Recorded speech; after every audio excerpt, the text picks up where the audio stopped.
often what people react to, what people call too much about you, is actually the part of you they're not letting themselves become. Let's say it this way. The thing that people called too much about you might be your greatest asset. I've legit been told many times that I look at the bright side too often, that I'm too optimistic and I need to be more realistic. Imagine telling someone they're too hopeful or they're too positive.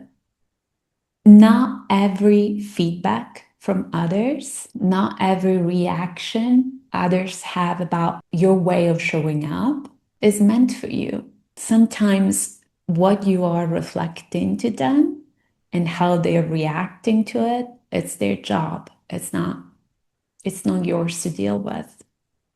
And learning to discern the difference brings you so much lightness and relief, and also freedom to let yourself show up fully as you are in your too muchness, because that too muchness is it's your greatness.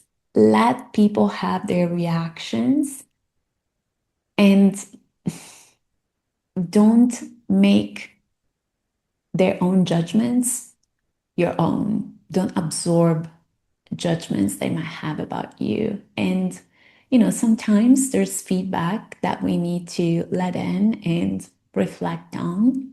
Definitely. All the time. But often, what's been reflected to you isn't yours. It just isn't yours. So don't add it. Don't add it to the list.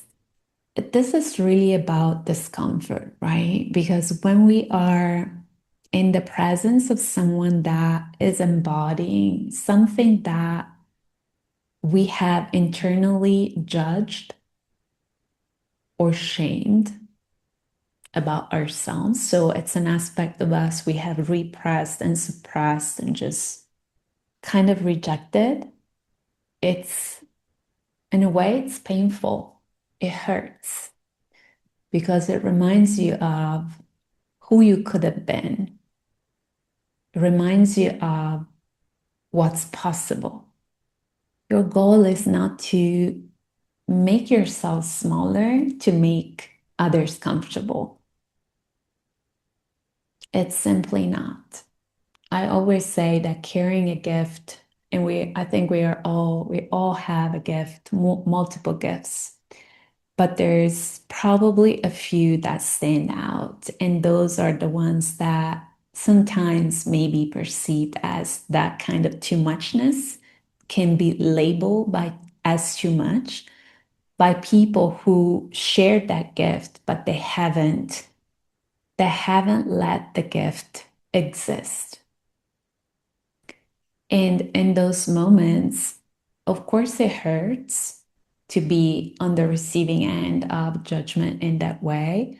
But also remember, there is a part of within that person, within them, that is hurting.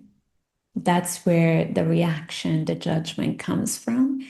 And that's how you know that's not yours to pick up. It's not your job. It's not your work. And it's also, most importantly, not a reason for you to shrink around those people. And often that's just a signal that it's not the environment for you. Often we are in circles and environment that don't support the version of us we are becoming, we want to become, or the way we want to show up.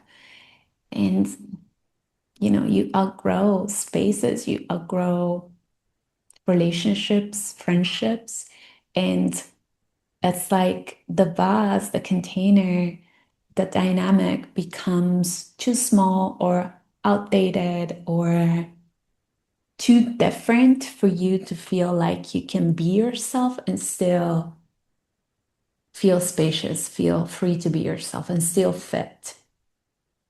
Not in the sense of fitting in, but in the sense, oh, I can be here and I can be fully myself.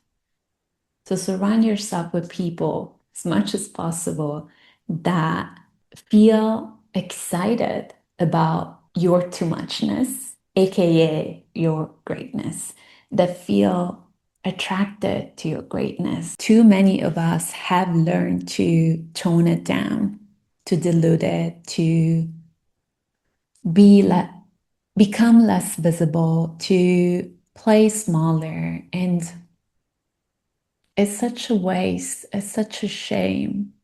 And I'm here every single day to remind creators, women who have a story to share, who have expertise, skills to teach, who have meaningful ways they want to contribute to to help them stop hiding and become more of who you are, more of the person you really came here to be. Thank you so much for watching. If you don't know, my name is Marina and I make new videos every day to remind you that the life you desire, the life you want, the life that you know is meant for you is just one leap of courage away. I will see you tomorrow.